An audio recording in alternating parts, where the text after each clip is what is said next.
Friends, I'm Telangana పిల్ల. నేను videos చేయక చాలా రోజులు అవుతుంది కదా, బట్ నా లైఫ్లో చాలా జరిగిపోయాయి.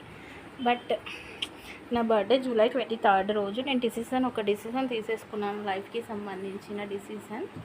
ఎందుకంటే లైఫ్లో మా మదర్ చెప్పినట్టే వినాలి, మా మదర్కి నచ్చిన పని నేను చేయాలి, ఇంకా మా మదర్కి నచ్చని పని ఏది చేయకూడదు.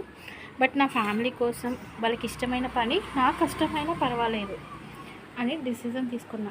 దేవుడు అన్నీ మనకు అనుకునే అన్నీ ఇవ్వడు కదా, అప్పుడప్పుడు వచ్చిన దాంట్లో అడ్జస్ట్ కావాలనే విషయం అయితే నేను అనుకున్నాను.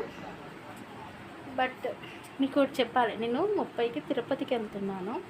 తిరుపతికి వెళ్ళి వచ్చాక మా ఇంట్లో ఒక గుడ్ న్యూస్ జరుగుతుంది, ఒక ఫంక్షన్ జరగబోతుంది. యాక్చువల్గా నేను గోరింటాకు పెట్టుకున్నాను, 2 చేతుల్లో పెట్టుకున్నాను. ఇది వచ్చేసి నాకు ఇష్టమైన వాళ్ళు తీసుకొచ్చి ఇచ్చారు గోరింటాకు, అందుకే ఇంత ఎర్రగా పండింది. ఇంకోటి నా బర్త్డే డ్రెస్ తీసుకుని చాలా బాగుంది. యాక్చువల్గా అది నా బర్త్డే గిఫ్ట్. ఇన్ని ఇయర్స్లో నేను ఒకరు గిఫ్ట్ ఇస్తే తీసుకున్నదంటే అదే ఫస్ట్ టైం నా గిఫ్ట్ వచ్చింది నా బర్త్డేకి. ఎందుకంటే లైఫ్లో చాలా మారిపోతాయి కదా. యాక్చువల్గా మేము తిరుపతికి వెళ్తున్నాము, అందుకని మా మమ్మీ అరిసెలు చేసింది, చాలా బాగుంటుంది అసలు. మేము హోమ్ ఫుడ్సే తింటాము, హోమ్ ఫుడ్స్ తప్ప బయట ఫుడ్స్ అస్సలు ముట్టుకోము. ఇంకా నువ్వుల లడ్డు అండ్ నువ్వుల లడ్డూను కొబ్బరి లడ్డు చేస్తుంది మా మమ్మీ.